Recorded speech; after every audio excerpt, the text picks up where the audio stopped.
America అధ్యక్షుడు Donald Trump just miss అయ్యారు. ఆయనకు ప్రమాదం త్రుటిలో తప్పింది. ఆయన ప్రయాణిస్తున్న హెలికాప్టర్ విమానానికి అతి సమీపంలోకి వెళ్ళింది. మెరైన్ వన్ హెలికాప్టర్ విమానాన్ని ఢీకొడుతుందా అని అంతా టెన్షన్ పడ్డారు. అయితే ఆ వెంటనే రిటర్న్ అయింది. దీంతో పెను ప్రమాదమే తప్పింది. అగ్రరాజ్య అధ్యక్షుడికి పెద్ద ప్రమాదం తప్పడంతో అంతా ఊపిరి పీల్చుకున్నారు. ఈ ఘటన ఈ నెల 4న జరగ్గా ఆలస్యంగా వెలుగులోకి వచ్చింది. అమెరికా రాజధాని వాషింగ్టన్లో గగనతలంలో 1 మైలు కంటే తక్కువ దూరంలోకి హెలికాప్టర్, విమానం వచ్చాయి. ఆయన అమెరికా కాలమానం ప్రకారం ఆగస్టు 4న ఈ ఘటన జరిగింది.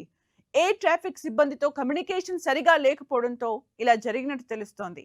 ఆ తర్వాత వెంటనే రెండింటి మధ్య నిర్దేశిత దూరం భారీగా తగ్గిందని గుర్తించిన ఎయిర్ ట్రాఫిక్ కంట్రోలర్ వెంటనే పైలట్లను అప్రమత్తం చేశాయి.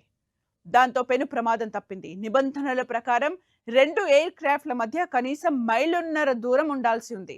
కానీ ట్రంప్ ప్రయాణిస్తున్న మెరైన్ వన్ హెలికాప్టర్ ప్యాసింజర్ విమానం సమీపానికి వెళ్లడంతో అంతా టెన్షన్ పడ్డారు. కానీ కాసేపటిలో ఆ టెన్షన్ తొలగిపోయింది. ఈ ఘటనపై national transportation safety board, America విమానయాన నియంత్రణ సంస్థ దర్యాప్తు చేపట్టాయి. సమీక్ష జరిపి తగిన చర్యలు తీసుకుంటామని ఎఫ్ఏఏ వెల్లడించింది.